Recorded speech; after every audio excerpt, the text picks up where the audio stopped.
Hello,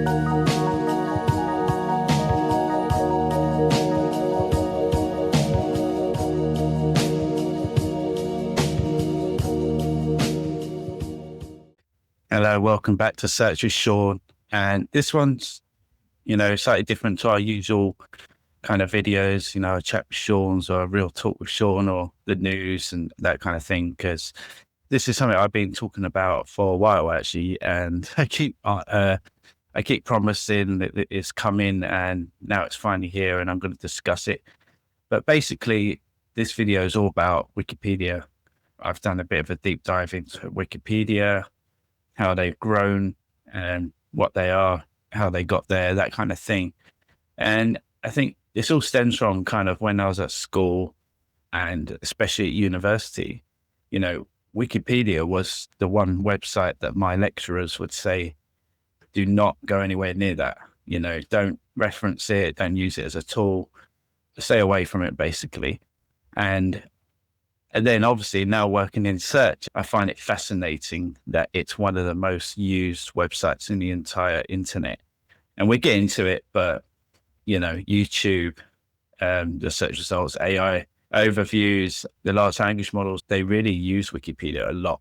So yeah, I've done some slides as usual. These have been in the making for a while. So if there's any sort of problems, then it's probably because I've looked at them so many times that you know what it's like, and we'll get onto it as well. But I've made some notes to try and help me remember what the hell to say and that kind of thing. But hopefully you find it interesting, and perhaps it'll make you think and kind of question it further as well, because I just thought it's some interesting stuff. And so I'll bring up the slides, and some of this will be like, well, obviously, and I knew that already, that kind of thing. But I wanted to cover the basics as well as some of the more in-depth stuff. And actually, most of this stuff was a resource from Wikipedia itself.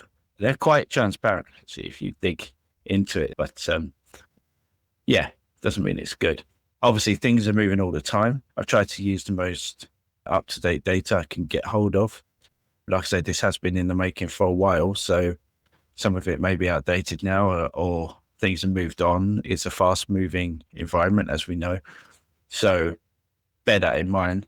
And it's a living, breathing thing, isn't it? Because with search right now, it's crazy, AI results and so on and so forth. So, it's worth bearing in mind all these things when we're going through these slides. And I will try my best to keep it as fresh as possible. Wikipedia is hosted by the Wikimedia Foundation, a non-profit organization headquartered in San Francisco over in America. You can see their headquarters there.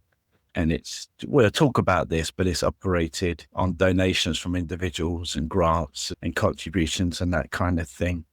And I think it's important to mention, like it says in my notes, how many people probably assume that Wikipedia are more of like a commercial site due to its huge scale and dominance. When we're looking through these slides, I think it's very important to think about how they're a non-profit organization. I would just say that for now. Okay, so these are like their core policies. They have these 5 pillars. They're quite obvious, really, if you look at them, but again, it's worth looking at. So Wikipedia is an encyclopedia, as we know. Neutral point of view. Articles must be written without bias, representing all significant views fairly. I think that's extremely important to remember that point as we go forward, because, some interesting data around that. Free content. Content is free to use, edit, and distribute, with editors agreeing to license their contributions under free licenses. I think it's also very important to remember here that it says content is free to edit and distribute. Another point to just remember and archive there. Civility, so editors should interact respectively, avoiding personal attacks and edit wars. Obviously, you can't get around this sometimes, but again, we'll go on to it, and there's some interesting things going on around this. And this is a really strange one, in my opinion. So no firm rules. So while guidelines exist, they are not set in stone. Editors should use their judgment. And yeah, no firm rules policy, as I said, could be a problem because it increases inconsistency, allowing different editors to interpret guidelines in conflicting ways, making it hard to enforce standards or ensure fairness across articles.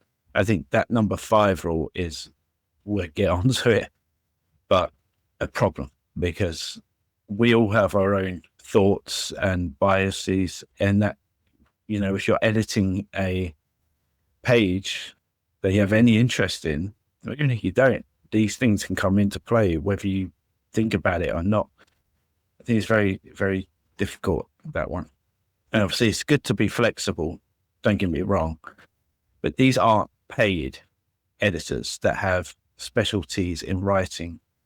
These are volunteers who, not necessarily have their expertise or have the ability to have that mindset to not think about those biases or their own opinions being enforced into these pages or when they're doing the edits. So I think it's a very, very dangerous way to set that out, but we'll get on to it, as I say.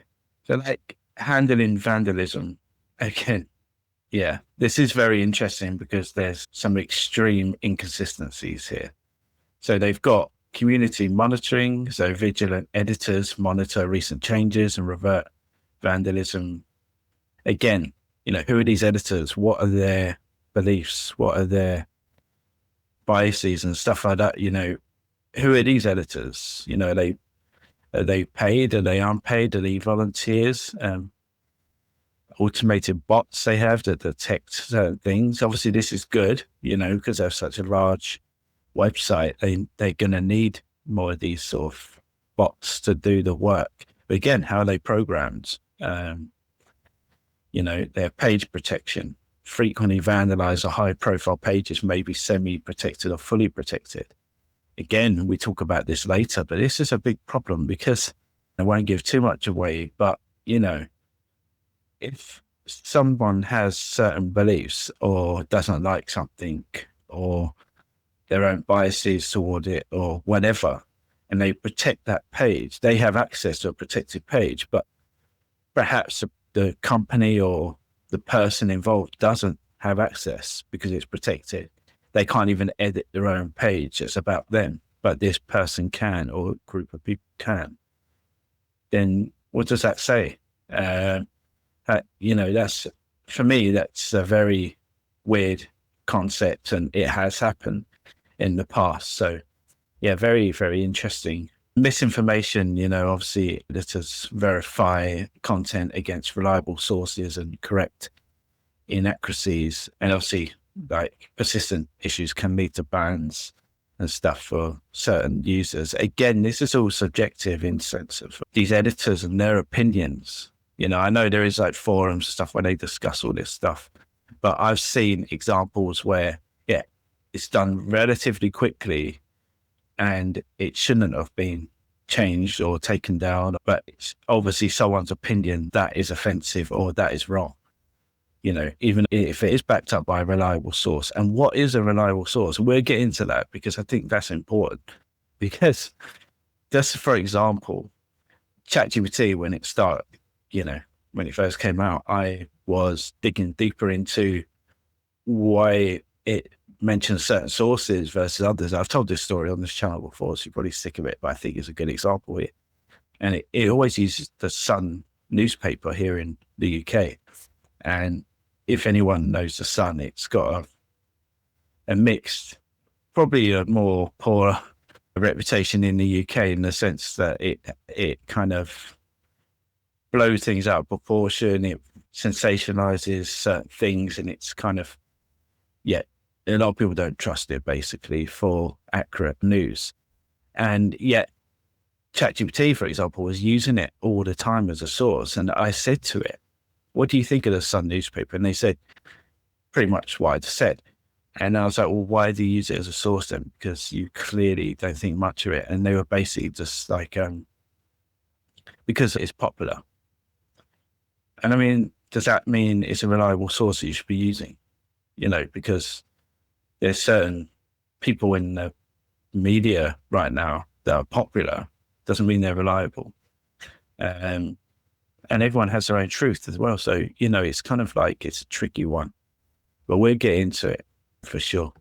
So this is interesting because they kind of give the editors sort of resources to be able to determine whether a source is appropriate or not. So like I was just discussing. But yeah, I think what I've put in my notes here is just these don't always seem to be like academic or peer reviewed, for example. So a lot of this is kind of like judgment based on the editors, I say. These people aren't trained in media literacy. They're not trained in terms of doing that sort of academic, referencing, and maybe some of them are, but we don't know. And do they go through that test? Do they get trained in that? Do they get tested on it at all? These aren't trained journalists or researchers, or at least we don't know they are,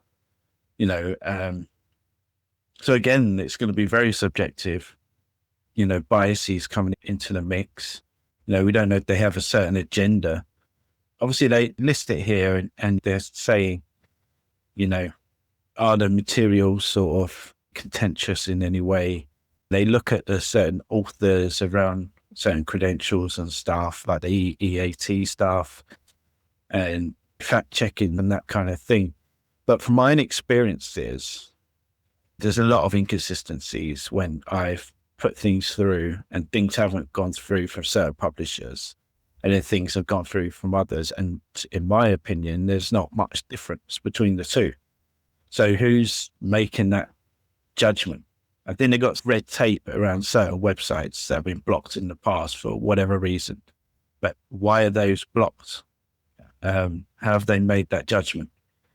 So it's very interesting. I just think that so far, hopefully you've seen that with these guidelines and with the stuff we said before, the 5 pillar stuff, it's very subjective. It's very like, we trust you. But these aren't, and we're going to, but like, the majority of them aren't paid professionals. These are volunteers.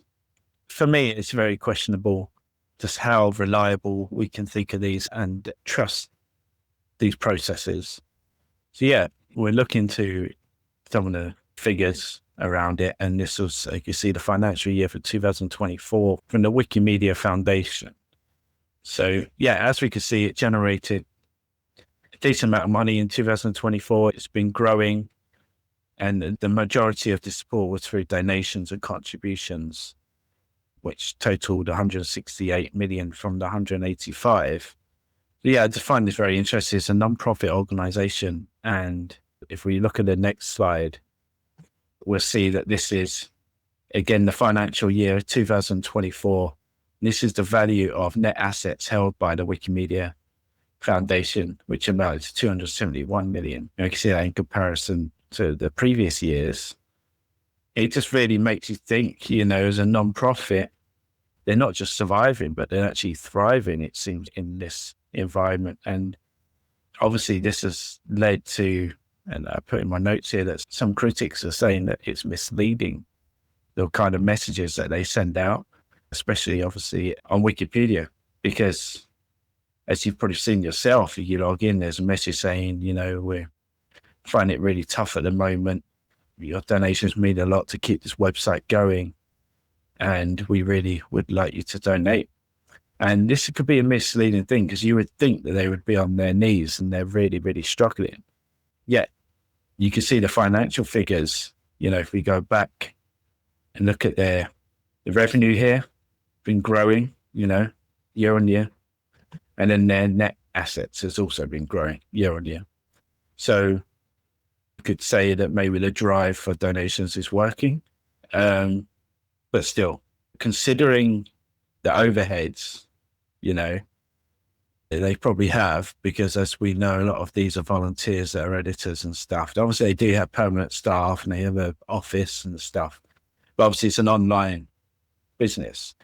You would think they would be on their knees, but they're clearly not. So either something's going on or they're lying, or they're being deceiving, it doesn't look good, in my opinion, because of this. And we'll get into it. But staff members who work there themselves have come out and said they think it's been misleading, and that Wikimedia are not being very truthful with the public around the actual financial position. And obviously, you can find this out. And like I said, they are quite transparent, but unless you really go and dig for it, you're probably not going to come across it. But because you just take their word for it, they have these pop-ups on the site and you just presume that they're being honest about it. But yeah, it's an interesting one, and we'll get into it a bit more down the line.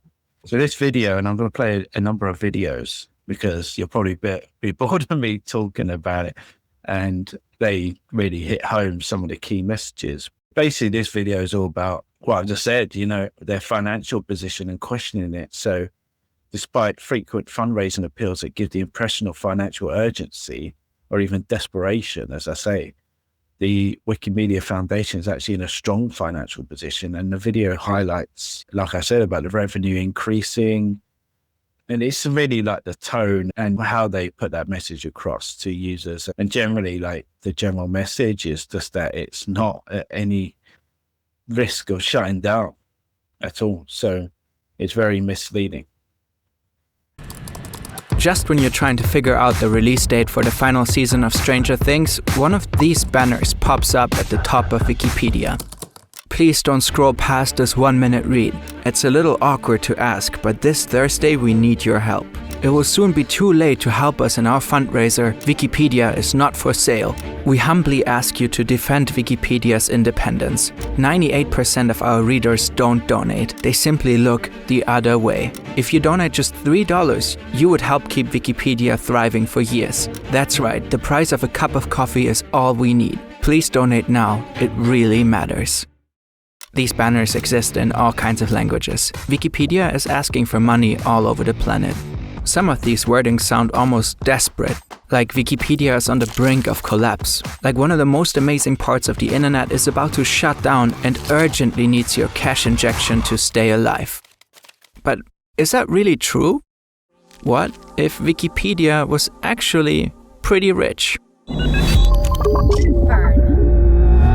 Wikipedia was founded on January 15, 2001 by entrepreneur Jimmy Wales and philosopher Larry Sanger. The original idea was to create an online encyclopedia with entries written by experts. But the founders launched and tested an early version of the platform where anyone could add or edit articles. That concept turned out to be a massive hit.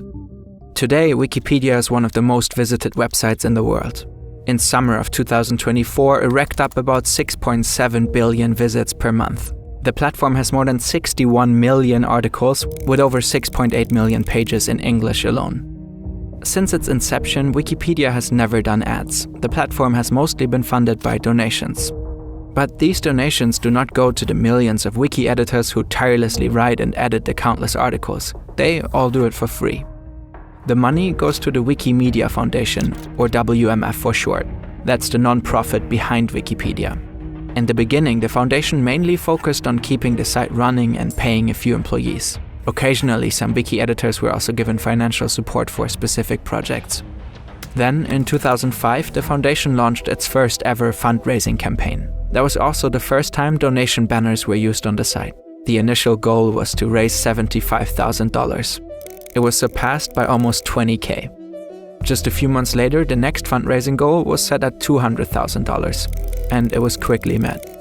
The campaigns became more frequent over the years. In 2010, Jimmy Wales was featured on many of the donation banners. His personal appeal was meant to encourage more people to give.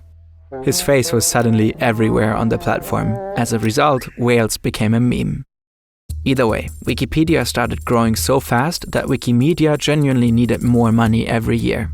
In 2013, the then deputy director of the foundation estimated their budget needs to be around $10 million per year. He said that would cover the operating costs for the website and allow them to keep pushing Wikimedia's mission through other projects and initiatives. And over the last 10 years, Wikipedia has still been frequently asking for money around the globe. Some of these banners sound like Wikipedia and its independence were in danger. Like the site could go offline at any moment. And then we go on to the next one. Like I said, there are going to be a number of videos because I think, it helped me learn more about what's going on. And this one, similar, obviously, again, it just questions Wikipedia's sincerity and transparency on the matter. Its annual fundraising appeals suggest obviously the tone is very urgent and emotionally charged, talking about how they help so many people with gaining information and knowledge, and they're on the verge of shutting down. They need those donations now. It's in a very sound financial position. So with that alone, you have to question Wikipedia and their morals. Their wildest dreams. Wikipedia.com was officially launched on January 15, 2001. Within a month, Wikipedia had 1,000 articles. Within 8 months, Wikipedia had 10,000 articles. And by the end of the first year, Wikipedia had 20,000 articles. As you can see, it was clearly the community that made Wikipedia successful, as opposed to the team behind the project. With that being said, many argue that it makes little sense to donate to the Wikipedia team as a way of thanking the community. Many take this sentiment one step further and argue that it's unfair that a small group is able to enrich themselves based on the work of the community at large. I mean, this is obviously how capitalism works, but Wikimedia is technically supposed to be a non-profit. So the argument is, why donate to a non-profit organization that basically operates like a for-profit? At least with for-profits, some of the revenue or even a large amount of the revenue goes towards the employees. With Wikipedia, however, none of it goes to the writers who actually make the platform valuable. 4 billion page views monthly, so it's really gotten to be a huge thing. And everything is managed by the volunteers, and the total monthly cost for our bandwidth is about $5,000. And that's essentially our main cost. We could actually do without the employee. Let me repeat that. Only $5,000 per month to support 1.4 billion monthly page visits, and they don't even need a full-time employee. It's not like Wikimedia is just holding a bunch of cash. They invest their cash.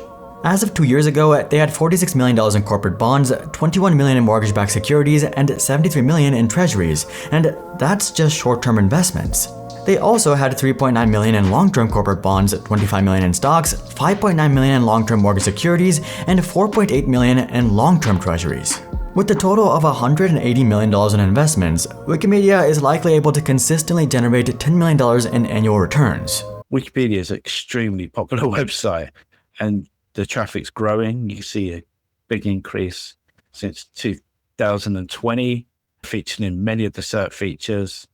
And you can see here from Statista, in billions, just they're only behind the likes of Google and YouTube and Facebook. And obviously YouTube's owned by Google.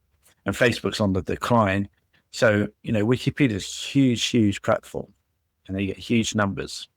And this is from, and hopefully I'm not wrong, but this was from Profound, who do some great analysis of things at the moment. But as you can see, these are the top sources cited by ChatGPT for personal health questions. And Wikipedia is number one. So, as we go on, and as I say, is this the kind of content that should be getting that major visibility for all content types, but especially health? So very, very interesting there. Obviously Reddit's there, which is a whole different video, but it's Wikipedia number one for that. I think that's profound, but if it wasn't, I'm sorry to whoever it was. So obviously we can't talk about Wikipedia without it's talking about the founders. It was launched in 2001 by Jimmy Wales and Larry Sanger. It was created to allow volunteers to contribute and edit articles, which led to rapid growth and making Wikipedia one of the most visited websites.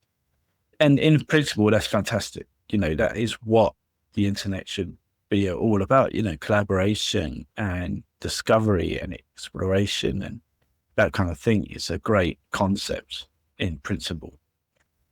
Larry actually left the project in 2002. So, he's there for the setup, and then he actually left it then. And he's actually been extremely critical ever since of the platform. Jimmy, obviously, is still there. It began very early in the 90s on the internet and launched an adult sort of search engine at that time before co-founding Wikia. So yeah, interesting sort of history is early. Obviously, it's been there from the very early stages. But yeah, obviously downplays certain things. But, this can all be found on Wikipedia, funny enough. So yeah, do go and check it out. Obviously, the two now don't really get on. Larry, as we said, left after like a year or so. And ever since, he's been quite critical of Wikipedia. He say it can no longer be trusted, insisting like it is now just propaganda for left-leaning establishment. He's told certain platforms that it's an encyclopedia of opinion. Larry went on to tell a certain program that he started the, as he called it, encyclopedia of opinion in 2001, purely on the basis it would offer true neutrality and offer multiple points of view on hot button issues. But now he insisted that the conservative voices are sternly warned, if not kicked out, if they try to add a different take on established views, which Sanger deemed propaganda.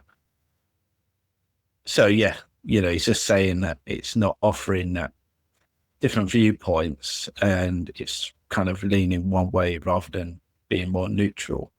And just further, highlighting Wikipedia's dominance. So they are featured heavily on YouTube. I'm sure if you watched a video on a certain topic, there's a Wikipedia sort of message there saying more about the topic.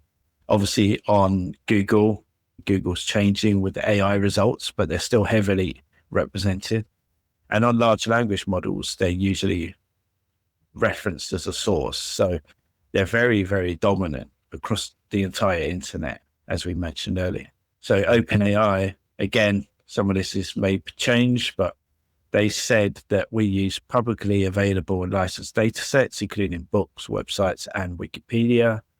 Meta AI said the training data includes Common Crawl, Wikipedia, and other public data sets. Anthropic, did Claude. So Claude was trained on publicly available data sets, including Wikipedia and web crawls. And then Google DeepMind said trained on diverse data set that includes publicly available web documents, books, code, images, audio, and video. While specific sources aren't fully disclosed, it's widely understood that Wikipedia, being a comprehensive and open license resource, is among the web documents used in training. And in April 2025, the Wikimedia Foundation partnered with Kaggle, a Google-owned platform, to release a structured data set of Wikipedia content optimized for AI training. So that's very interesting. That was via The Verge. So definitely an interesting one to think about there. So I'll just list out some of the potential problems here. As we said, Wikipedia is highly influential. Most editors are unpaid volunteers. They're more hobbyists rather than experts. There's a lack of diversity amongst editors, and we'll get on to that. Editor numbers can't keep up with the page growth. So there's a lot more information, a lot less editors being able to keep it fresh, relevant, updated, etc. So outdated or unreliable content is still being cited.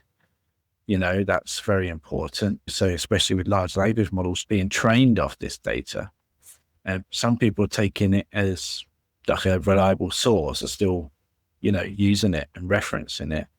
That's obviously, as we know in SEO or digital marketing, that's a problem.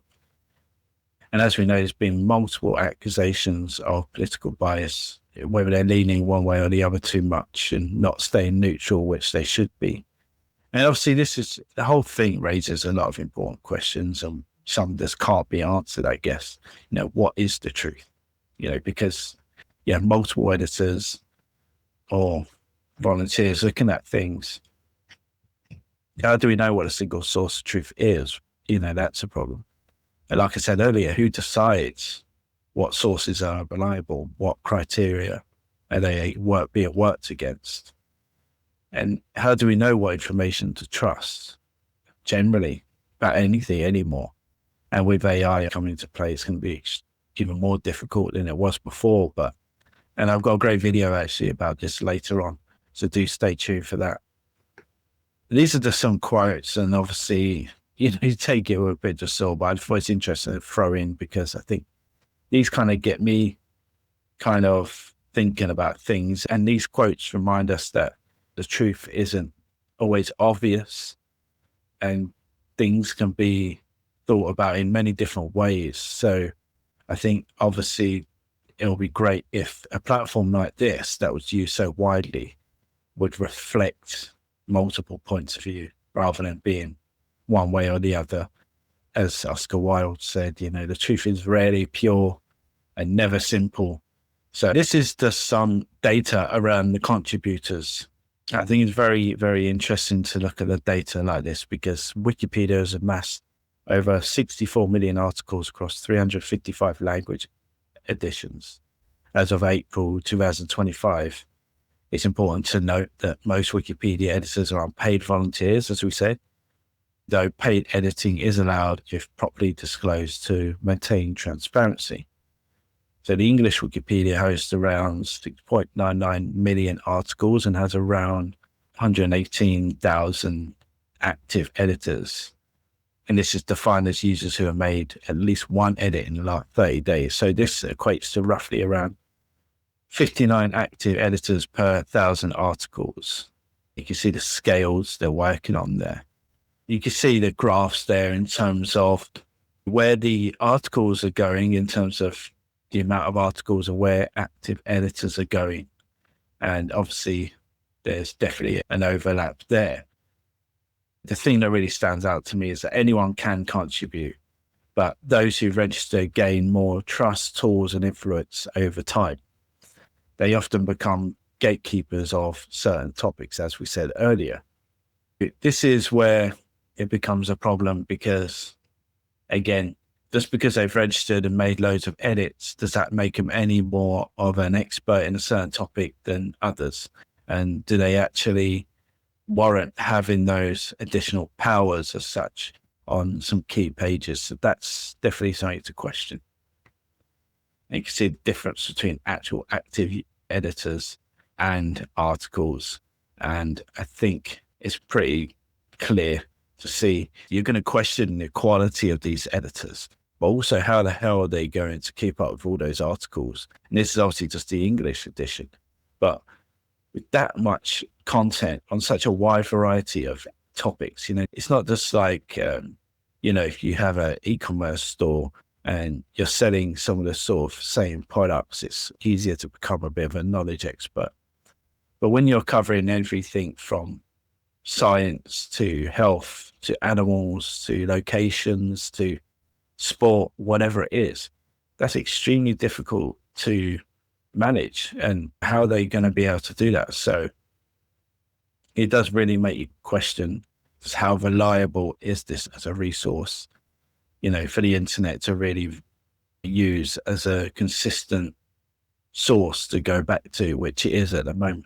To point out here as well is that if data looks a bit inconsistent or things like that, as I said at the start, this was done over a period of time, so things change, so numbers can fluctuate. So it's very important to state that, and it's from reliable sources. If you can call Wikipedia a reliable source, but obviously they're talking about themselves. So there you go. Just focusing on the contributor side of it, and Jimmy Wales was questioned around it, and the question was, Wikipedia editors have skewed white and male over the years, and many of the entries skewed that way as well. There was a concerted effort to change this. How do you measure that progress now? And Jimmy Wales said, I would say it's still a problem. It's still an issue. It's sort of a deeper and broader issue than just Wikipedia. For example, if you look at our coverage of, I'll take an extreme example, 19th century scientists, you'll find it's overwhelmingly male, but that's not our fault. That's a historical fact. Women were systematically excluded from certain professions. There are a handful like Marie Curie. I just find that interesting. Obviously, that was last year, and he's still staying as a problem. Obviously, he's got his reasons for that, and some of that will be valid. but there's definitely areas they can improve in this area. So yeah, this is another video, and this is from Matt Ford, who hosts the Good Trouble show. And this video basically exposes a coordinated group of secret Wikipedia editors. And there's actually, I think there's a number of these groups that exist. And he refers to them as the guerrilla skeptics of Wikipedia. And they actively work to challenge misinformation, especially on topics like UFOs and Scientology and conspiracy theories. And, obviously this is a very contentious topic, UFOs and Scientology and stuff like that. And this isn't really the point. The point is that there's certain organized groups that go out there to actively change things based on their opinion and their biases. It's not based on facts. It's based on their opinions on certain topics, whether they believe it's real or not. No matter what the facts or no matter what the general consensus is or what the news is saying or what papers are saying and stuff like that. It's just based on their opinions. And that's the problem, no matter what topic you're looking at. And people have said that actually when I've been looking at comments in the videos on the ones that I've watched. They've been saying that's kind of what been putting them off actually using Wikipedia now, because they've been invited to change parties. So people organizing parties where they just change Wikipedia pages. And what is that based off? You're not experts in the field. You're not experts on certain topics. So you just change it for the sake of it, updating it based on, truth, whatever that is, or factual information or papers or whatever comes out that kind of has a bit more substance to it is good. But if you're just doing it for the sake of doing it, whatever topic it is, that's a problem, in my opinion. We've spoken at length on this show about an organized group of Wikipedia editors called the Guerrilla Skeptics of Wikipedia, otherwise known as GSOW, and the leader of the charity that runs it, Susan Gerbic. Here is a little refresher video for you. So I run a Wikipedia editing group, and it's an international group of approximately 150 people. We're located on Facebook in a secret group called The Secret Cabal, because these are private groups or secret groups. You can't join them. I have to allow you, and I have admins that will allow you to join the group, but we check you out because we don't want to allow, somebody in who's, infiltration. Oh my gosh, yeah. So that's where we spend a lot of our time, but we've worked on pages on UFOs and spontaneous human combustion and all kinds of different topics that are pseudoscience or misinformation. Wikipedia is the single most important tool in the skeptical toolbox that we have, but we keep track of all the Wikipedia pages that we have made a massive rewrite to or have written. And we are now at 1,230 pages, and we keep track of how many page views those 1,230 pages have, and we're at 51 million page views, over 51 million page views. Homeopathy, we've changed that page drastically. The lead, the very, very first couple sentences of the page, which most people is the only thing they read, we've used the word quackery. I mean, that's so awesome.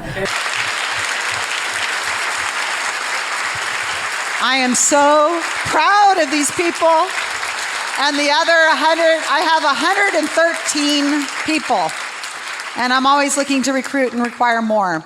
How in the world do people still support this woman? We even have on here her conviction, her legal conviction. Here, if you click on... For a gold investment scheme. Yeah, we have it so you can actually go and see where she's a convicted felon.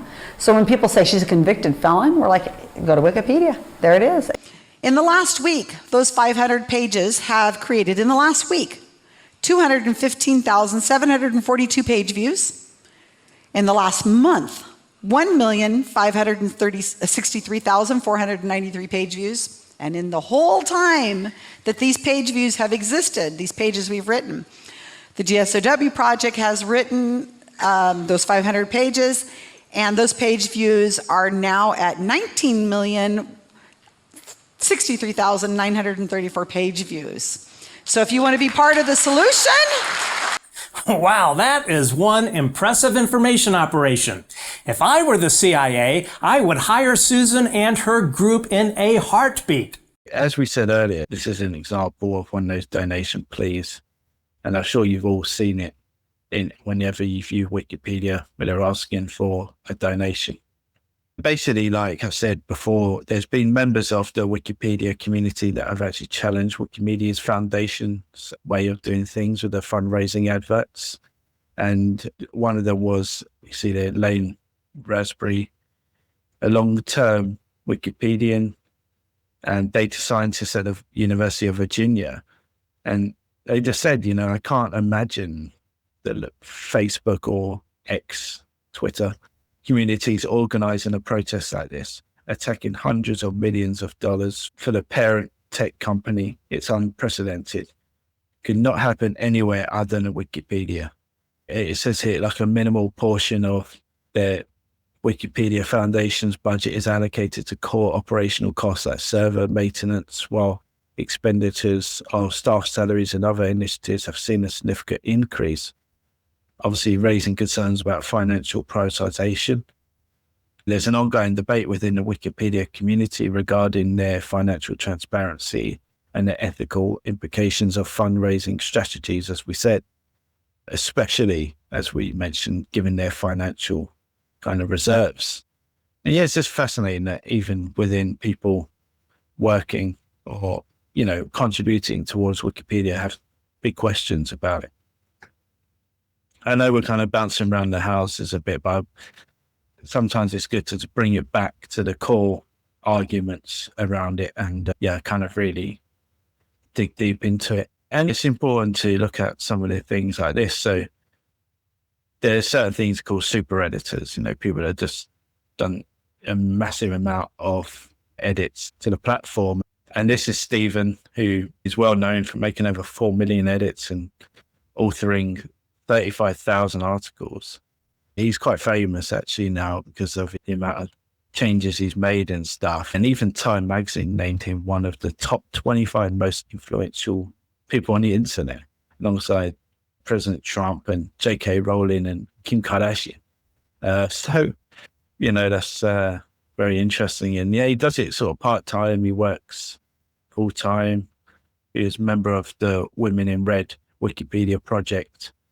So, he's doing stuff to try and help the community as well.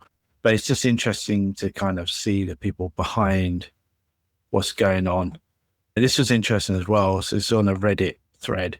It's just someone asked him, have you ever been approached with an offer from a person or a company to change your page to be viewed more favorably or unfavorably? Basically, just to make some changes. And he said, I've had a couple of people ask me to create articles for them. One or two have offered to pay me. Generally, I will say no. I said yes once, but that was because I generally felt the subject deserved an article and would pass a notability test. He said he didn't take any money for it. But yeah, it does make you think, because there's so many editors. I'm sure they've all been approached at some stage, and have people actually taken money for certain changes? In the world we live in, I would not bet against that. And there's a video I'll play just about him and his background and kind of why he got into it and that kind of thing. It's just interesting to see. On the grounds of one of the most historic churches in Virginia, you're hearing a rendition of an ancient Georgian solo. It's a cherished song in Stephen Pruitt's favorite place. It's very simple. It's only one word, which means many years. His love of music and singing even inspired his Wikipedia username. Sir Montio de Nicolau is his favorite opera character. It's under this pseudonym that Stephen helped reveal the untold story of Pohick Church. Two of the vestrymen who worked to develop it and to develop this location were George Mason and George Washington. First president of the country, a great friend of the Fairfaxes. Some have rumored that for a time he carried a torch for the Lord's wife. Carried a torch, nice way of saying had a crush. Yes. Scandal of the 18th century. 1/3 of all English language articles on Wikipedia have been edited by Stephen, an incredible feat ignited by a fascination with his own history. Well, my first article was about Peter Francisco, who was my great-great-great-great-great-great-grandfather.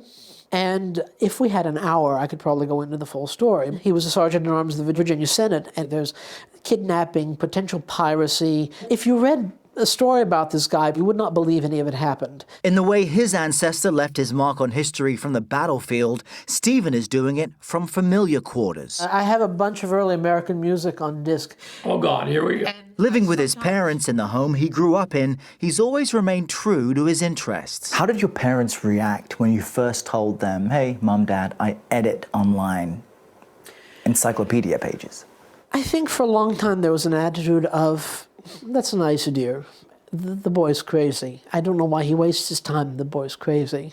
That may have changed when Time magazine named him one of the top 25 most influential people on the internet, alongside President Trump, J.K. Rowling, and Kim Kardashian West. How much money do you make from this? None. Why do you do it? The idea of it, making it all free, fascinates me. Well, my mother grew up in the Soviet Union. So I'm very conscious of what it can mean to make knowledge free, to make information free. Pulling from books, academic journals, and other sources, he spends more than 3 hours each day researching, editing, and writing. Even his day job is research, working in records and information at the U.S. Customs and Border Protection. Do your colleagues at work know what you do? Oh, yes. What do they think of it? Probably that I'm nuts. Why? Because I edit Wikipedia all the damn time. I think that one sort of goes without saying. He's an incredibly driven person. I think he's an exciting person to know. Wikipedia's Koei Kinyanjui says the site wouldn't exist without the dedication of its volunteers. It's now one of the top 5 most visited sites in the world, among Google, YouTube, and Facebook. People like Stephen are incredibly important to platforms like Wikipedia, simply because they are the ones who are the lifeblood. 6,000 people visit the site every second, bringing a responsibility for the editors to present a diverse and fair platform. We know there's a lot more to be done. And that's why we're very excited about projects like the Women in Red, which seeks to identify and place more content on women on our platform. Stephen has been a large contributor to that particular project. The gender gap when it comes to biographies in Wikipedia is huge. Mm-hmm. Describe it. Last statistic I saw was that 17.67% of the biographical articles on Wikipedia are about women. On the English Wikipedia, I should say. So in English, only about 18% of biographies on Wikipedia are about women. It was under 15% a couple of years ago, which shows you how much we've been able to move the needle. How do you celebrate? Write another article. This is another one called Justin, and he was the first person to ever reach 1 million edits on Wikipedia. He works 4 other jobs and has been contributing an average of 385 edits per day since signing up in 2005. And there's even a day named after him, Wikipedia. And, you know, he was asked, do you know of brands or people that have been caught paying people to write about them? And like we're discussing just now, he said, oh yeah, sure. There'll be plenty of times it's happened. About 3 years ago, when there was a flurry of news activity about my editing, I got contacted by strangers out of the woodwork. I still get emails almost daily from journalists or academics or companies who have whatever kind of interest in picking my brain or getting to me to do something for them. So that's very interesting, isn't it? As I was mentioning before, I would not doubt for 2 seconds that was the case. And he also said, when I first started, I would get into conflicts with editors who had different political opinions about topics related to Western Sahara. Sometimes it came from a clash of values. That happened with editors from Morocco who were editing about the Western Sahara regularly. I don't write as much about it anymore, so it doesn't come up as much. That's the thing, you know. And what we were saying, that people have different opinions on things, and that's all based on your knowledge and on loads of things, different factors, and who's right, you know, just because they live in Morocco, are they right? Or does he have more knowledge on it because he's researched it more? Who knows? And this was a thing, just under a fifth of Wikipedia's content, including biographies, is focused on women, while women account for just 15% of the site's volunteer editors. You can see, like, a journalist from Madrid said the numbers are pretty terrifying. There has been some, like we said, the Women in Red campaign, which was launched to try and change things a bit. These efforts have made some strides. The share of women's biographies crossed 19% in 2022, so made some progress there. Jess Wade, who's pictured, was honoured by Queen Elizabeth for writing 1,750 bios for women scientists on Wikipedia. So, there are some people trying to make changes. And, representations, as we can see here, this is from Wikipedia's own data. So 84% of English Wikipedia editors were male.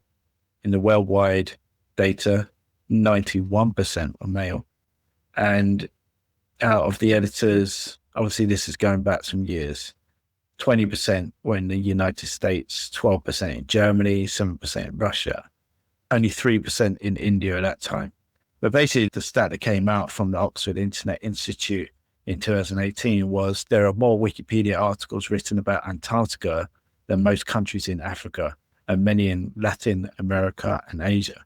Africa has almost twice the population of Europe, and yet only 50% of articles. As you can see, Wikimedia contributors are 80% male, almost half live in Europe, and 1/5 in Northern America, as compared to 9.7 and 4.8 of the global population.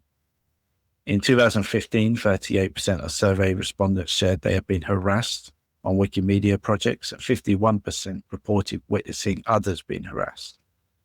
Women and non-binary contributors have identified systematic bias in policies, lack of awareness, and implicit bias within community, and poor community health as the biggest obstacle to achieving gender equity in the Wikimedia movement. You see, they're all referenced, and this is actually from Wikipedia sources, so interesting.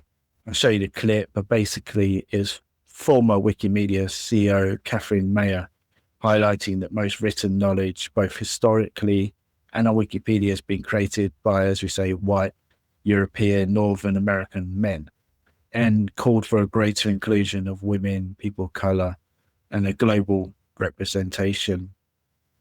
And the host basically criticized the stance and claiming it's a shift. It shifts focus from truth to political agenda by prioritizing demographic diversity over objective accuracy. Yeah, it's a tricky one, isn't it? Because, as I was saying, people have different points of view, what's right, what's wrong, and that kind of thing. I do think obviously it does need to be more diverse for sure. But this was an interesting debate. Most written knowledge today has been written by white, colonial, European, North American men. The radicalism over the years of Catherine Maher has come out. I want to show you one more from her because she also is extremely concerned that Wikipedia is problematic because of, yes, you guessed it, white men. The fact of the matter is that most written knowledge today has been written by white, colonial, European, North American men. And so one of the things that we're really focused on is how do we think about correcting the record? How do we think about writing people into history? How do we think about writing people into the present who haven't been represented in the same way? Knowledge, when we talk about knowledge for the whole world, it needs to be reflective of the whole world. And so one of the first things we do is we measure the gaps. Who is missing on Wikipedia? Women are missing, people of color are missing, people from the global South are missing, indigenous communities are missing, the history of Black Americans is missing from Wikipedia. Then we think about who's doing this work today and how can we support them? And it's not just about saying for throwing money at the problem. It's also about going directly to these communities and saying, what do we need to change about ourselves?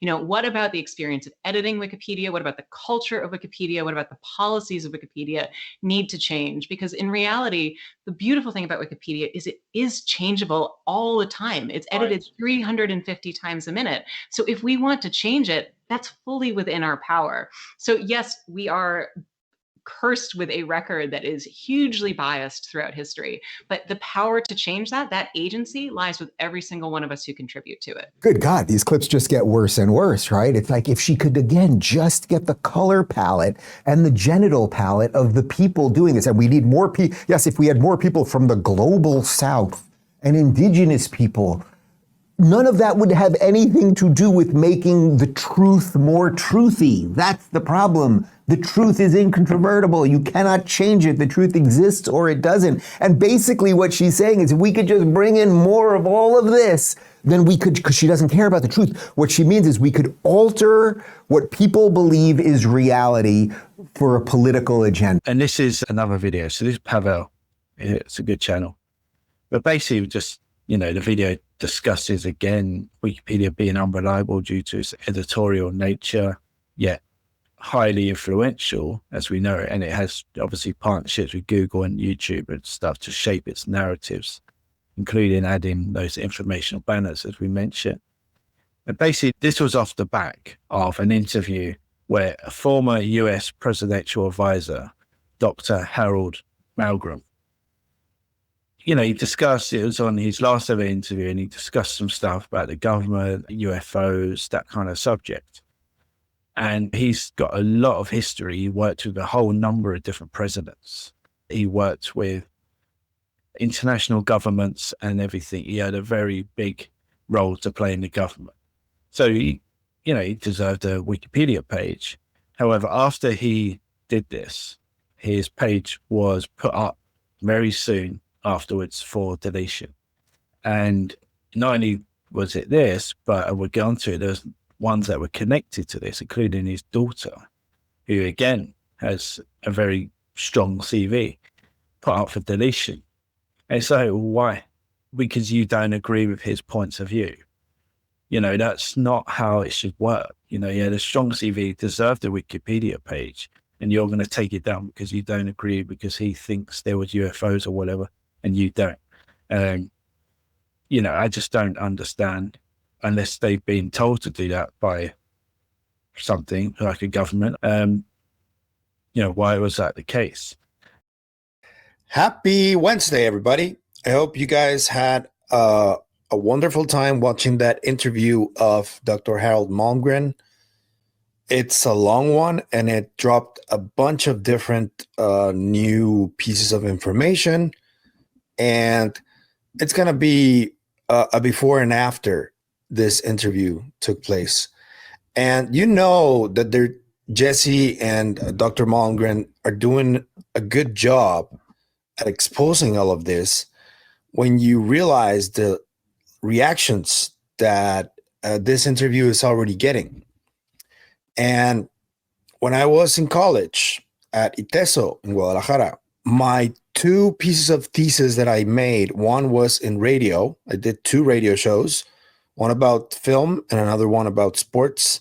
And the other one was a written thesis about media analysis, media observatory. And that's a tool that is still used today at my school. And one of the first classes that we had about media observatory and media analysis is that Wikipedia is not a reliable source. It is a very useful source, but the fact that other people can enter the website and edit it themselves, that makes it unreliable, because anybody who registers as a Wikipedia editor can basically do whatever they want to the page.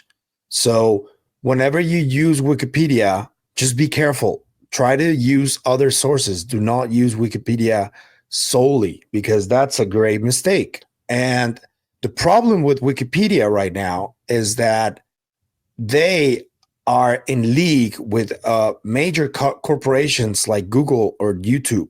Whenever I talk about, for example, the interdimensional hypothesis, just me mentioning it, YouTube slaps a Wikipedia notice right below the video that talks about the interdimensional hypothesis, as if they knew what it was, or as if they had experts who knew what it was. And the fact that Wikipedia has so much power on people and that they consider it an influential tool. That is the problem. It's not reliable, but it is very influential. So ever since I got into this space, I've seen how on Wikipedia, there's a bunch of different misconceptions about some of the people involved in this topic. I've seen misconceptions about Dr. Hal Puthoff. I've seen misconceptions about Dr. Eric Davis, Lou Elizondo, Christopher Mellon. And yesterday, that interview was released, and it took them way less than 24 hours to respond. And you know what they say when you're over the target? This is one of those cases where Dr. Harold Malmgren was a presidential advisor for 4 presidents. He even had a communications channel with President Vladimir Putin. They talked about nuclear in their meetings. So this man was clearly one of the most influential people in history, especially in American politics history. And he came out, he talked about everything. He talked about how the dots interconnect with many different topics pertaining UFOs. He talked about the Magenta crash. He talked about his connection to Putin. He talked about the JFK assassination possibility, that it's possible that UFOs was the main reason why JFK was assassinated. Harold said it himself. Granted, he said it was just speculation because he doesn't have the proof, but he still said it. And a person within his position saying those things in such a public way, that will get the secret keepers angry. Having said that, this just happened this morning. I'm going to read a tweet from Mr. Torbjorn Hovland. He says, Harold Malmgren's Wikipedia page has been nominated for deletion. The editor who wants to delete it starts his argument in the usual way. The late Harold Malmgren has catapulted to awareness in the wild corners of the internet populated by UFO enthusiasts due to his wacky claims about marauding space aliens. And then Torbjorn says, this is clearly an effort to discredit the late Mr. Malmgren. And the deletion discussion opened just a few minutes ago. You can find it here. We can't let these sneaky people tarnish the reputation of this great man. And then he tagged everyone. And then also Dr. Peepaw Malmgren's post was also intended for deletion. But you guys can see it here. An editor has nominated this article for deletion. This doesn't mean that it's going to be deleted. It means that it was just nominated. But the fact that someone is going out of their way to do this, that is a problem. And I'll tell you the name of this editor because this editor apparently has a history of confrontations with people for trying to exercise his anonymous free speech. And again, on the next video, again, it was Matt Ford. And this was the same. It was Christopher Mellon, who is from a very famous family, the Mellon family. And he's been working very highly up in the government. The same thing, you know, and again, he was claiming on his video that it's like outside investment, potentially from well-funded interest groups that may be influencing Wikipedia's editorial activities and, you know, just raising concerns about how financial backing could shape narratives on the platform. And there's active groups about certain things. And if they don't agree with whatever viewpoint comes out, even if it's been backed by someone with extremely strong credentials, they will do everything they can to get removed. And even if it's not, those views aren't on the platform themselves, they get the people removed. So if people start digging into who this person is, they won't be found.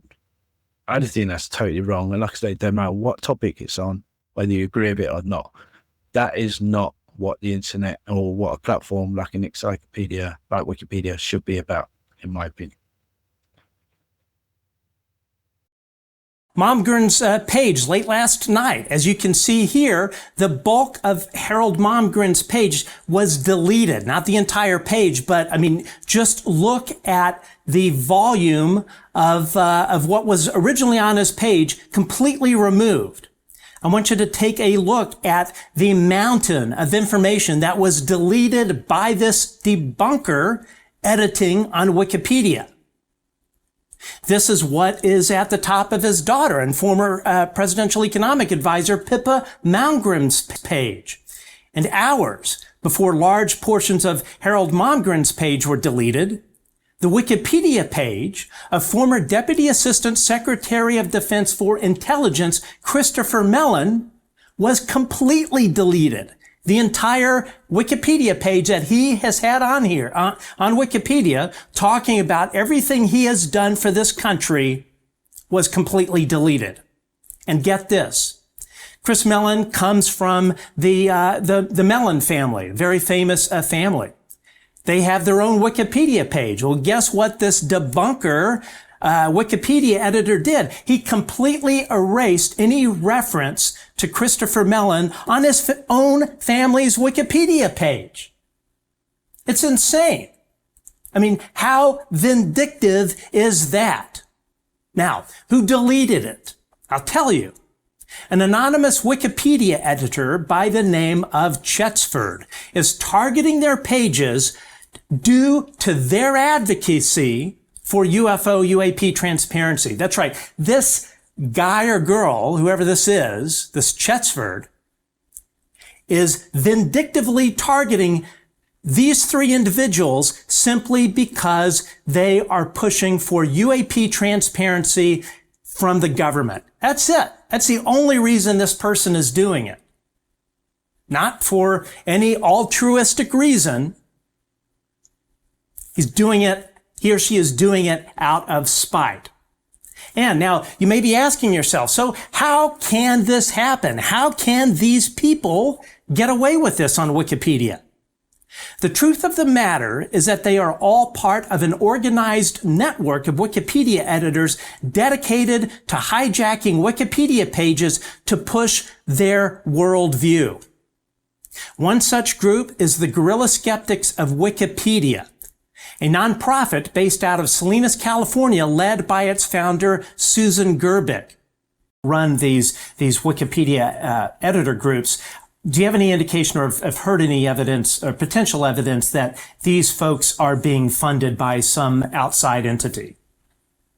I have looked at some of the tax statements, and if you looked at those, you might interpret that they are getting funded from an unknown third party.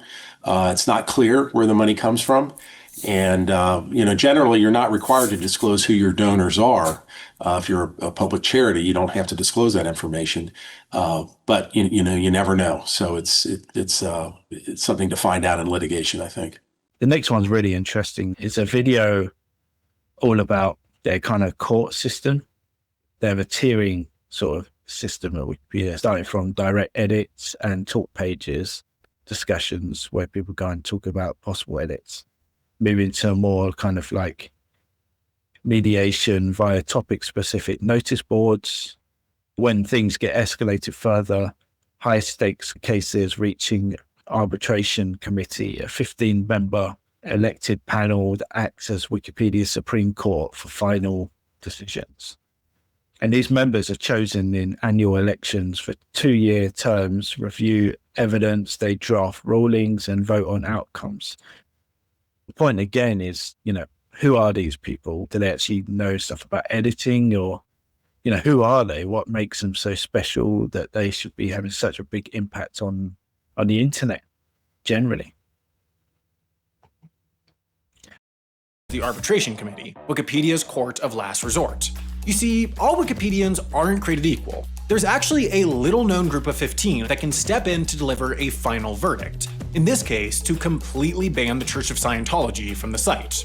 But who exactly is this cabal of nerds, and how do they put an end to Wikipedia's edit wars? In Wikipedia's early days, the court of last resort was this guy, Jimbo Wales, the co-founder of Wikipedia. But I don't have to explain why having one random dude named Jimbo being the final say for every dispute on the largest single reference work ever created by humans is a bad idea. So in 2003, Jimbo founded the Arbitration Committee, the group that could keep Wikipedia together if it ever fell into chaos. Now, the Arbitration Committee is rarely called upon. They've only ever weighed in on a few hundred cases in Wikipedia's history because, most of the time, disputes don't involve a powerful cult trying to spread dangerous propaganda. It's usually just two nerds bickering over whether a half as interesting video is a reliable source.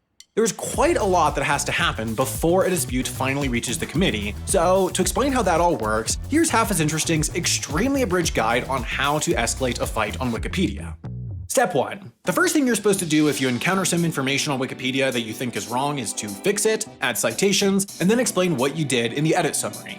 And that would work just fine if human beings were well-meaning creatures who could be trusted with collective responsibility over listing sexually active popes, but they're not, so what will probably happen is someone will eventually come along and revert or override your edit.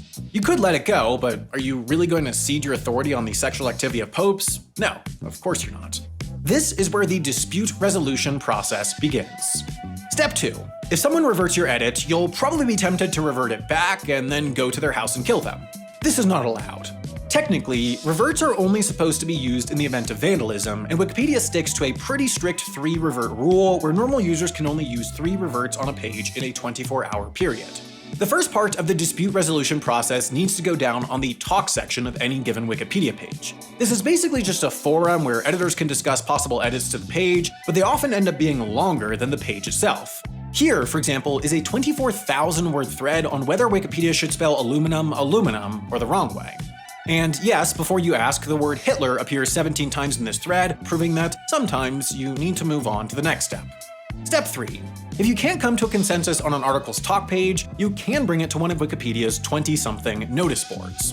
Each of these is dedicated to a different kind of dispute, ranging from style questions to source reliability to conflicts of interest. The point of these notice boards is to get some mediation from a neutral third party, highly experienced editors who volunteer as mediators, when things get too heated. The case gets filed in this form where the dispute is summarized, past attempts to resolve the problem are detailed, and each side gives their argument. In this case, naturally, the argument is over whether a tin box counts as a tin can, which according to one editor has, quote, spiraled into mayhem. The mediator suggested using the phrase tin container, which really just made everyone mad, so this dispute remains unsolved to this day. And it's only in cases like this, where the stakes are high and even an experienced mediator can't get everyone to agree, that Wikipedia's nuclear option can be activated. Step 4. The Arbitration Committee. So, as I mentioned at the beginning of this video, this is a group of 15 people who are voted on in annual Wikipedia elections and serve 2-year terms in a role that's sort of like a Supreme Court justice if, instead of deciding whether people should have rights, they decided what a tin can was.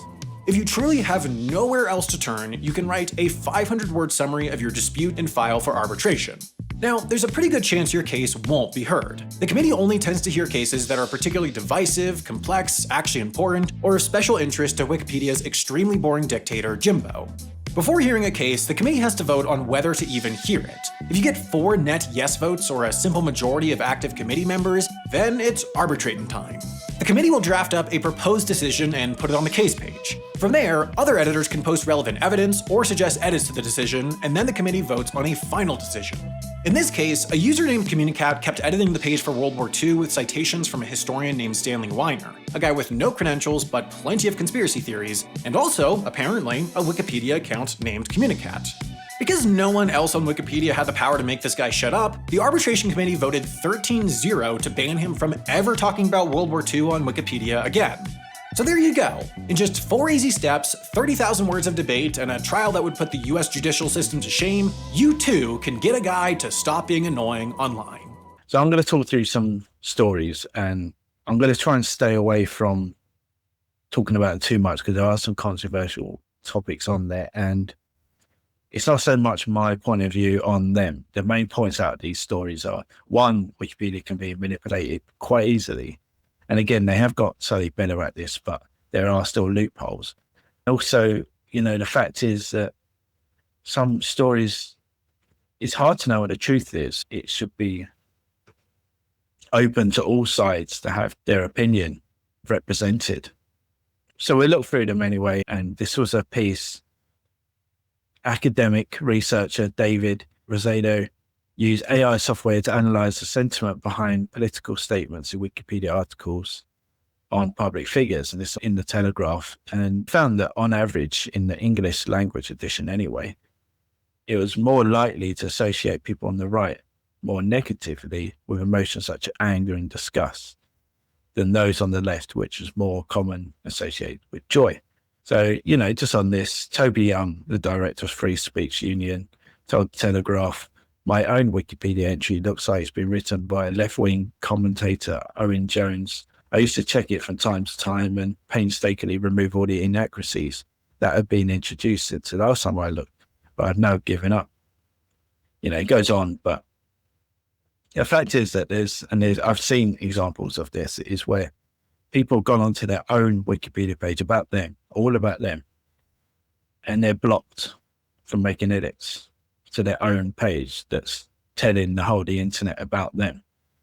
I don't know how that's a fair sort of representation or process. I don't understand how you could do that. Obviously, they keep putting things that are super, just not factual, and they're basically lying on their page. And obviously there's a fair point there that they should be blocked. But I've known of people that just wanted literally to change. So when they got their place of birth wrong and they couldn't do it because they're locked out their own page. So it's interesting. And in this, it was like in a 2018 Harvard study found that Wikipedia articles were more biased towards Democratic views than Republicans on topics within US politics than they were in the Encyclopaedia Britannica. So this was a different kind of study, and it was about, as you can see, is Wikipedia more biased than the Encyclopaedia Britannica? And they just took a database to examine, newspaper bias. They studied different things, and they identified the top 500 unique phrases used by the Democrats and the Republicans and rated each according to political slant. They then identified some 4,000 articles that appeared both in the Encyclopedia and Wikipedia and determined how many of these code words were included in an effort to determine overall bias and direction. And they found in general that Wikipedia articles were more biased, with 73% of them containing these code words compared to 34% in Britannica. And, again, I don't want to get into right and wrongs, stuff like that. That's not the point. The point is also that there's some very important subjects on Wikipedia. All the links will be in the description. But these stories I just thought were interesting to highlight these points that I'm trying to get to. And also, there's hoaxes happening all the time. People tricking Wikipedia on purpose to try and show that it can be done. And that kind of shows the kind of vulnerability in the platform and how it can be tricked, and that there can be misinformation on there. And these things usually last for like years. I'm sure journalists are coming around to it now, but they used to use Wikipedia very much as a source for certain information. And I'm sure people still now go to Wikipedia, and they then create stories in newspapers and websites using that information for Wikipedia, taking it as literal. And it actually then makes them look stupid in the end because it's not true. So this composer, someone put that he wrote the S Club 7 hit Reach, fantastic tune, but he did it, but it's someone just tricking Wikipedia. And there's been many examples of this, and students just basically messing around on Wikipedia and putting in edits, and people have then used it in, you see many national newspapers have used this one, for example, where someone has made up a final quote and they've used it. This is of a football one where people just edited the football team's Wikipedia, and a journalist again used it, where they just put in silly things about the football club and they've used it in their information. And here, again, it could be damaging. They're touching on some very important topics. And here, someone edited the Wikipedia page, said It's just been sold for £200 million, this company. And that, you know, you imagine the stock market and stuff, you know, someone chain, again, these won't be on the stock market. If they are, we know it's very vulnerable and it can fluctuate very quickly based on pieces of information that get changed. So again, the hoax, if you see your company and you start reading about your company's been sold and stuff, you go and check on Wikipedia and it says it there as well. That's going to be quite concerning if you work for that company. And this was another example. This is an entirely fabricated war that they put on. They did quite a, you know, large amount, 4,500 words on it. And you can imagine now, like with AI, what you could come up with. It'd probably make it very realistic, come up with images, come up with a whole story around it. So much you can do with AI now. Videos and stuff, you know, how are we going to know? Yeah, it's going to be very difficult to tell. But basically lived on Wikipedia for more than 5 years.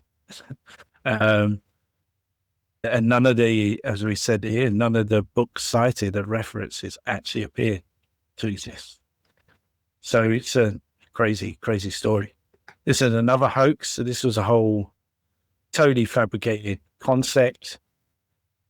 Basically a whole mythology thing. And again, it was there for years. It's the longest running hoax in Wikipedia history, and it's from the Washington Post. But yeah, you know, just things that people can make up. And like I say, now with AI, you haven't got to be that, you know, imaginative. You can use AI to come up with something and then come up with all the content and then come up with the imagery and come up with sources and whatnot. So yeah, this is a contributor from a watchdog site around Wikipedia, Andreas Colby. The same Wikipedia can acknowledge that by now it contains hundreds of thousands of articles of marginal topics that its volunteer system is simply unable to curate responsibly. And he goes on to say, you know, the Wikimedia Foundation could just come out and admit this and kind of say there is a slight problem there, but they take an alternative approach where they dismiss each hoax as like a one-off deception. And we've seen that with like Google, you know, when the problems with AI overviews, they kind of dismiss it as just kind of, this is a one-off, we'll fix it, it'll be cool.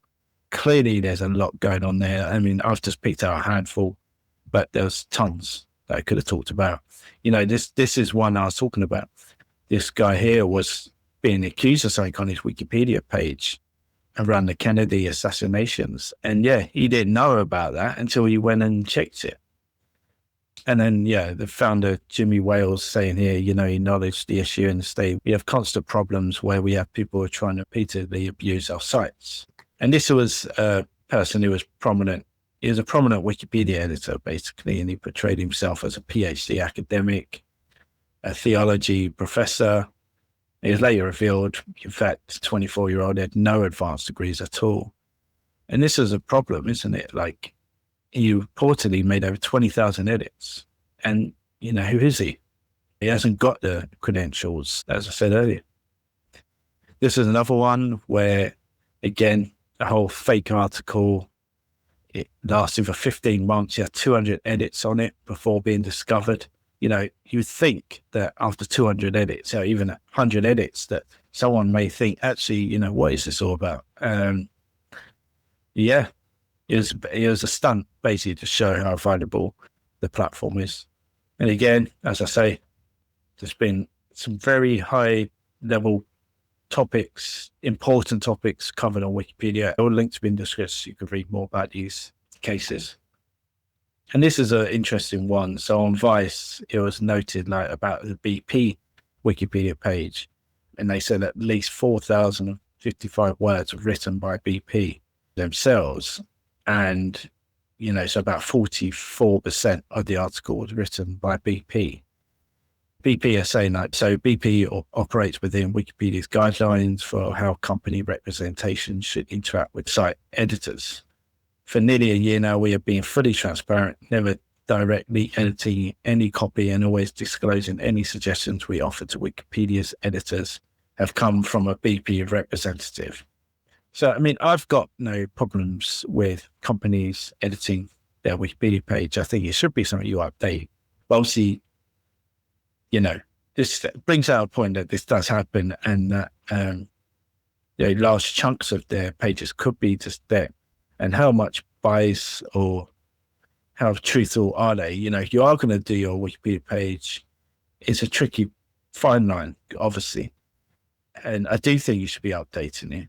And I'm not saying anything around BP here. I'm just bringing out the point that companies can edit their Wikipedia page if they have access, obviously, as we discussed earlier, if they have access. So how truthful, how much of a bias would it be?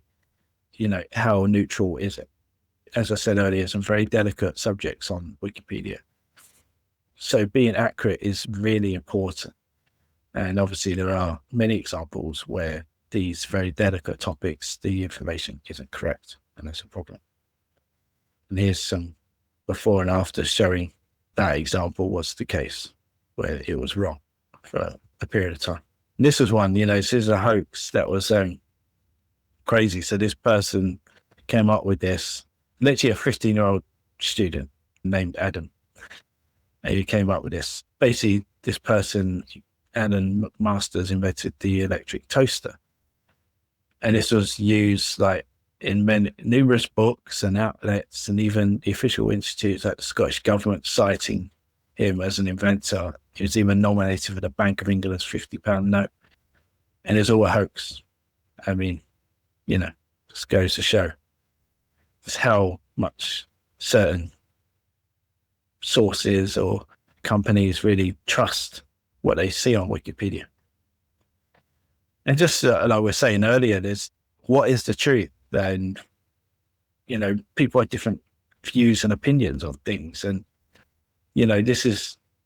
these are some of the, and I'll put the link, but this is Wikipedia. So they've noted some of the sort of editing wars that are going on certain pages, and there's loads of them. But the Bee Gees, are they British? Are they Australian? These sort of arguments, you look on the page, and there's certain places you can go where you can see what edits have been made and what the discussions around them and that kind of thing. Things about Freddie Mercury's true ancestry and stuff like that. It's a very interesting one when you dig into them. Nikola Tesla, what was his nationality? Because it could be kind of put in so many different ways, and people are always arguing about that. Caesar salad, the spelling of it is questioned. Pluto, the status of the planet, kind of planet is it? What it should be called. All these things again arguing, and what's the truth? Who knows? What's the real, I'm sure someone may know some of this stuff, but it's always argued. And this was just interesting, I just find this really interesting to finish off. It's just from Stanford, and some of the points, and I'll show the video, some of the clips on the video. There's a lecture around it. It was a online webinar about the subject, should you believe Wikipedia? And, basically saying knowledge is socially constructed, meaning its acceptance depends on social consensus rather than absolute truth. They go on to say, Wikipedia, that the highly edited and popular pages can be among the most accurate sources of information due to its rigorous ongoing review. However, some of the less popular Wikipedia pages may be unreliable because they don't really get seen that much or edited that much. And, they go on and say peer review is not a perfect system. It has strengths, but also weaknesses. The internet amplifies the problem of testimonies. So how do we know which source to trust, as I said before? And that's only going to get worse with AI. Issues like reference loops, where misinformation on Wikipedia gets cited in articles and back into Wikipedia, and so on and so forth. Different groups react differently to false information. Some correct their mistakes, while others double down on misinformation, because they've got their own thoughts on it or biases, and they don't want to back down, and that's their beliefs. And the profit motive intake obviously conflicts with the goal of reliable knowledge. As I said, they still are there to make a profit, and they clearly are. So, what does that mean? And I'll play some of the clips. So, okay, the world exists, but is only knowable through fallible senses. How do we agree on what's true? Latour and Woolgar argue that the process of something becoming true is social. Let's talk about the process of something becoming a scientific fact. The example is the unit I'm using here is the unitary charge on the electron. When they first wrote their paper in 1909, you could say that Millikan and Fletcher claimed that the charge on the electron is unitary. As it became more accepted, you might change that to, since the charge on the electron is unitary, citation, Millikan and Fletcher. And then finally, in the third stage, you don't even need to mention Millikan and Fletcher, yeah, I know. The charge on the electron is unitary. What just happened? Going from someone claims X to X is true, here's a ref, to no, just X is true, I don't even need a ref, is a process of social acceptance of the idea. The more people believe something, the more it is true. Now, socially constructed knowledge is sometimes wrong. We make mistakes all the time, but what we all agree is true is the best version of what is true that we have at any given moment. Question about this? Yeah, absolutely. So, you're saying now it's harder to get away with this. Can you talk a little bit about the rule that stuff needs to be sourced? Because clearly you have that knowledge. And unless it's been cited in some kind of publication, it's like you're not allowed to put the knowledge into Wikipedia. And that seems to be problematic in its own sense. Like, for example, my brother's Wikipedia page has an incorrect fact about what country he was born in. And I can't change it. I know where he was born, yet somebody has a fake source or an incorrect source. And so how do you get to truth when rules like that?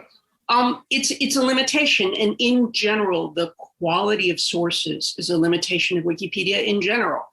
If you wanted, you could put up a blog post explaining where your brother was born and then put the citation to your blog post on Wikipedia, and you might get away with that. So you're saying you could make indirection to a low quality source and which isn't what we want, right? What we want is high quality source. There's also the problem of a reference loop, and this happens a surprising degree of the time. And this is absolutely a weakness of Wikipedia. So here's how this goes. A journalist is writing an article and uses Wikipedia as a source and doesn't cite it. They take some info from Wikipedia. There's something uncited on Wikipedia. A journalist writes an article and copies the information from Wikipedia into the article. Then later, someone else comes back and says, there aren't enough citations on this page. I will search for a citation for this fact. They do an internet search and they find the journalist's article. So the appearance of support for the reference is created when in fact there is none. So the strength of citations and citation loops and, hey, how do I tell people that's really normal? These are all things that I think could be improved. Both circling around, I think, the same issue. I'll read them both out, and then you can sort of synthesize or select as is your want. Asks, you said if over 300 people say that there's a chair, then the chair is no longer subjective but objective. Wondering, are you suggesting that if there's something that can, quote unquote, make the majority of people believe something's true, that it automatically becomes the reality? And then it's also asking a similar question saying, if knowledge is socially constructed, how do we deal with the possibility that the mainstream consensus on a given topic is wrong, but so widespread as to appear reliable? Dude, you're swimming in it. Yeah, that's a problem. Congratulations. Welcome to the problem that we find ourselves up to our eyeballs in. There are a lot of people who believe crazy stuff these days. Absolutely insane. So social consensus is the way that we decide what's true, but that doesn't mean that we're right. But now we're in Schrodinger's cat land. Is it alive or dead? If I can't tell if it's alive or dead without killing it, it's kind of a little bit of a moot question. It's dead.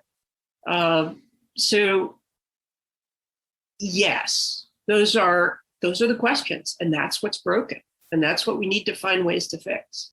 So just a few points. We'll finish off now in the last few slides, but how can Wikipedia stay relevant in the future? I think this is my point of view, and I know others think the same. Diversifying the contributors, it'd be really good to actually get some proper experts on there and academics, and actually be quite transparent on their credentials. Like, when we're looking at EEAT, if any website should have that, it should be Wikipedia. Grow content in other languages. Some pages are very restrictive on the languages they reach. This is meant to be like a global, helpful knowledge hub, and that's not the case if not all languages are being reached. Introduce expert features like verified badges or stronger citation checks to boost trust. Add rich content such as images, timelines, and videos to keep articles engaging. I know they have some images on there, but the format isn't there. When you look at now Perplexity or AI mode, it's a lot more engaging. So they're not gonna, if the current setup, it's not gonna capture people's imaginations. Create smarter search tools so users can get AI style answers. That I feel like the only way they're going to really answer this is, one, bringing in more experts and being more diverse in who their editors are, but also utilizing AI. They're going to have to. I'm sure they're looking at that, but yeah. And also use AI to explain edits, so people can easily see what changes have been made and why, and partner with trusted organizations. Obviously I'm going to be biased, but you can look at PIF, your Patient Information Forum, for health information, the NHS, stuff like that. Organization that people trust, in the experts in their field, and broaden the decision making. So stop these controlled groups being able to have so much power, because that's not good for anyone who disagrees with anything they think, and that does not mean it's true. So just to summarize, so it's clear, like in the last few years, that there's one way it's going. The amount of content is growing, yet the contributors are, stabilizing, declining, depending on what data you look at.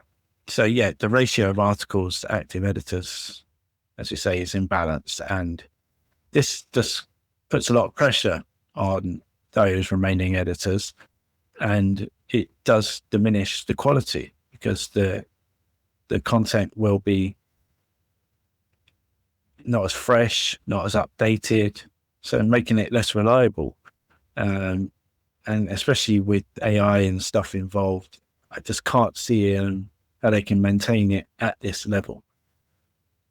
And like we said, global participation remains extremely imbalanced. It's still very much dominant by men, white, and this isn't representative of the world, obviously. So we need kind of more representation there, obviously, in the different languages as well, as we mentioned earlier.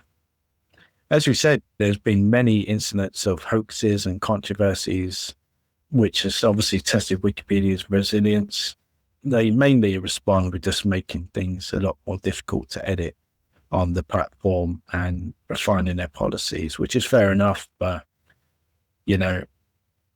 clearly there's something fundamentally wrong there. And that's the problem. You want your platform to be open and that anyone can edit it, then these things are always going to come up, regardless of what you do. Okay, final slide. And I thought this was a really good quote, and it's from Catherine Mayer again, who, as I said earlier, was the former chief executive officer and executive director of the Wikimedia Foundation. And she said, if you're going to do original research, especially if you're going to write a paper or do a piece for publication, it should go into more detail, talk to primary and secondary sources and the like.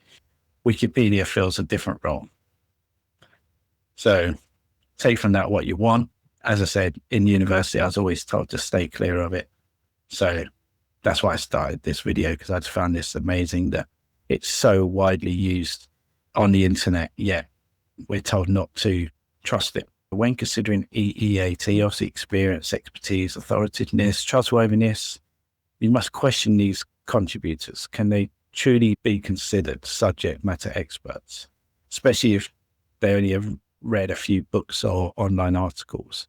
And that seems to be the case, that many of these, they just read a few books or some articles or watch videos. That's great. You can become, if you do enough of that about one subject, of course you could learn like that. But these people are editing so many different pages, there's so vast amount of different topics that can they become subject matter expert? It is tricky, isn't it? But I very much question if that's the case.